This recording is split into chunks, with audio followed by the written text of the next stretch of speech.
बिस्मिल्लाहिर्रहमानिर्रहीम। अस्सलामुअलैकुम। सऊदी अरब की अब तक की आम खबरों के साथ मैं हूं आमिर शहजाद। अगर आप भी सऊदी अरब के हालात वाक़यात से बाखबर रहना चाहते हैं तो वीडियो को पूरा देखिएगा। बढ़ते हैं खबरों की जानिब और शामिल करते हैं आज की पहली खबर।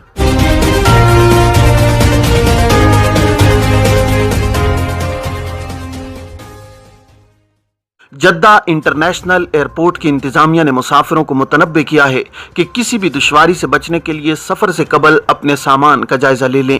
गैर मियारी थैले या बैग इस्तेमाल न किए जाएं।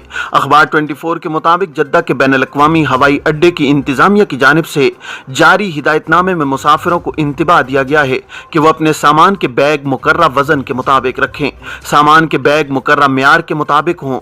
बक्सों को रस्सियों की मदद से बांधने से गुरेज किया जाए।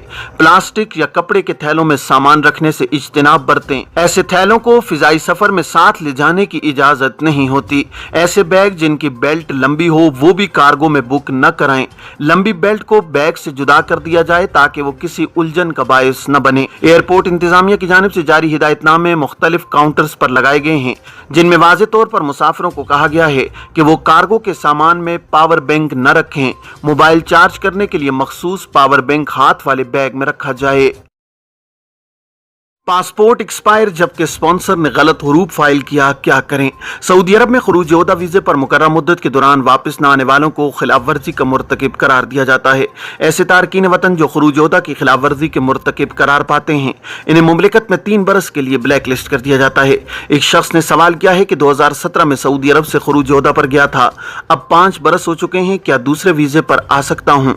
सवाल के जवाब में जवाजात का कहना था कि खरूज ओहदा वीज़े की खिलाफ वर्जी पर कानून के मुताबिक खिलाफ वर्जी के मुर्तकिब को मुमलिकत में 3 बरस के लिए ब्लैक लिस्ट कर दिया जाता है।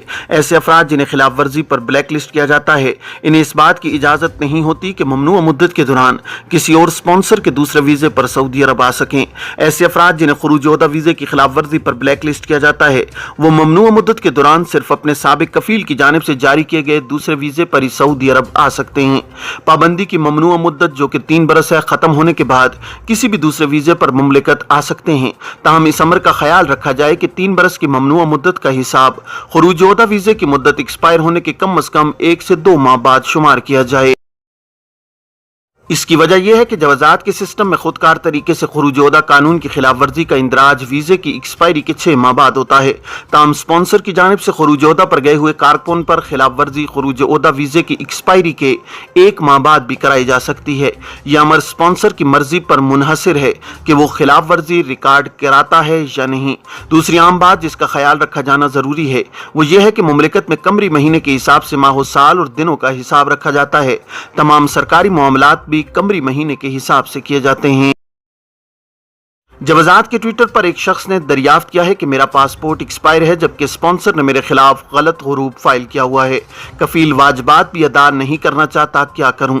जवाब में जवाजात का कहना था कि आजिर और अजीर के किसी भी इख्तिलाफी मामले में सालसी के लिए वजारत इफरादी को तो समाजी बहबूद आबादी के शोबा हय्या अल खलाफातुल अमालिया से रुजू किया जाए जहां दरखास्त देने के बाद मुताल्लिका एहलकार मामले की तहकीकात करते हैं।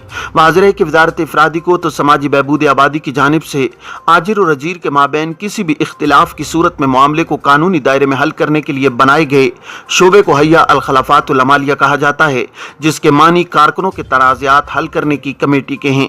कमेटी में ऐसे गैर मुल्की कारकुन जिन्हें अपने इदारों या कफीलों से किसी किस्म की जायज़ शिकायत होती है वो वहाँ शिकायत दर्ज करा सकते हैं।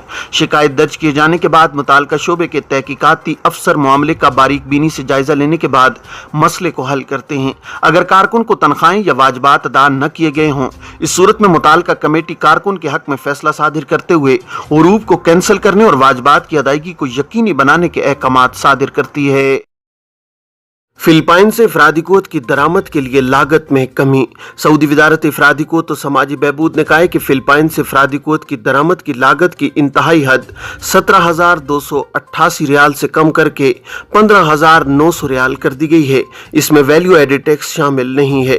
सरकारी खबरसां इदारे SPA के मुताबिक वजारत अफरादी कोत रिक्रूटिंग मार्केट में निर्खों को कंट्रोल करने और अफरादी कोत की दरामद को जदीद खतूत पर उस्तवार करने और मुनज़्ज़म करने के लिए इकदाम कर रही रही है।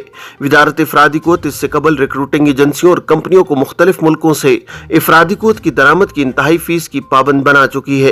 एथोपिया से घरेलू अमले की दरामद की इंतहाई फीस 6,900 रियाल, सेरेलोन से 7,500 रियाल, बरवंडी से 7,500 रियाल, युगांडा से 9,500 रियाल, थाईलैंड से 10,000, कीनिया से 10,870, बांग्लादेश से 13,000 और श्रीलंका से 15,000 रियाल मुकर्रर है। इसमें वैल्यू एडेड टैक्स शामिल नहीं है। मालियाती धोखाधड़ी, 2 अफराद को 28 बरस कैद और 1 करोड़ रियाल जुर्माने की सजा। सऊदी पब्लिक प्रोसिक्यूशन ने कहा है कि धोखाधड़ी से रकम हथियाने वाले 2 अफराद को 28 बरस कैद और 1 करोड़ रियाल जुर्माने की सजा सुनाई गई है। सरकारी खबरी इदारे SPA के मुताबिक पब्लिक प्रोसिक्यूशन के अहदेदार ने बयान में कहा है कि माली धोखाधड़ी की रिपोर्ट मिलने पर सऊदी शहरी और मुकीम गैर मुल्की से पूछताछ की गई। मुलजिमान सऊदी अरब के बाहर एक गिरोह के साथ साजबाज किए हुए थे।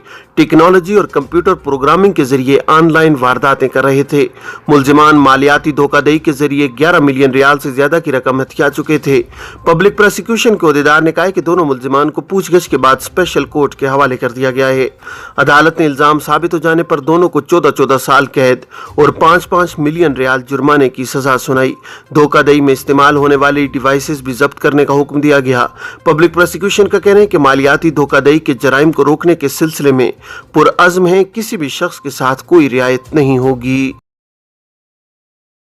ईरानी आज़मीन हज का पहला काफिला मदीना मुनव्वरा पहुंच गया। ईरानी आज़मीन हज का पहला काफिला मदीना मुनव्वरा प्रिंस मोहम्मद बिन अब्दुल अजीज एयरपोर्ट पर पहुंच गया है। सऊदी प्रेस एजेंसी के मुताबिक सऊदी अरब पहुंचने पर ईरानी आज़मीन हज को तमाम सहूलतें फराहम कर दी गई हैं। इमिग्रेशन कार्रवाई मुकम्मल करने के बाद इन्हें खुसूसी बसों के जरिए रिहाइश गाहों तक पहुंचाया गया। वाज़ेह है कि सऊदी महकमा पासपोर्ट ने कहा है कि सऊदी अरब के तमाम हवाई अड्डों के अलावा बंदरगाहों और सरहदी चौकियों पर आज़मीन हज के इस्तकबाल की तैयारियां मुकम्मल हैं। सऊदी गोल्ड मार्केट में इतवार को सोने के निर्खों में इस्तेहकाम। सऊदी गोल्ड मार्केट में इतवार 28 मई को कारोबार के आगाज पर सोने के निर्खों में इस्तेहकाम देखने में आया है। आजिल वेबसाइट के मुताबिक 21 कैरेट 1 ग्राम सोना 205.31 रियाल में फरोख्त किया जाता रहा है। हफ्ते को कारोबार के इख्तिताम पर सोने के निर्ख 205.29 रियाल रिकॉर्ड किए गए थे। 24 कैरेट 1 ग्राम सोने की कीमत 234.62 रियाल, 22 कैरेट 1 ग्राम सोना 215.07 रियाल और 18 कैरेट सोना 175.97 रियाल में दस्तयाब रहा है। मुमलिकत में 21 कैरेट की 8 ग्राम की गिनी 1970.81 रियाल, 22 कैरेट की गिनी 2064.66 रियाल, जबकि 24 कैरेट 8 ग्राम की गिनी 2252.36 रियाल में फरोख्त की जाती रही है। ये थी अब तक की आम खबरें। अब तमाम अहबाब के कीमती वक्त का बहुत शुक्रिया। अपना अपने इर्द गिर्द के लोगों का बहुत सारा ख्याल रखिएगा। मुझे दीजिए इजाज़त। अस्सलामु अलैकुम वरहमतुल्लाहि वबरकातुहू।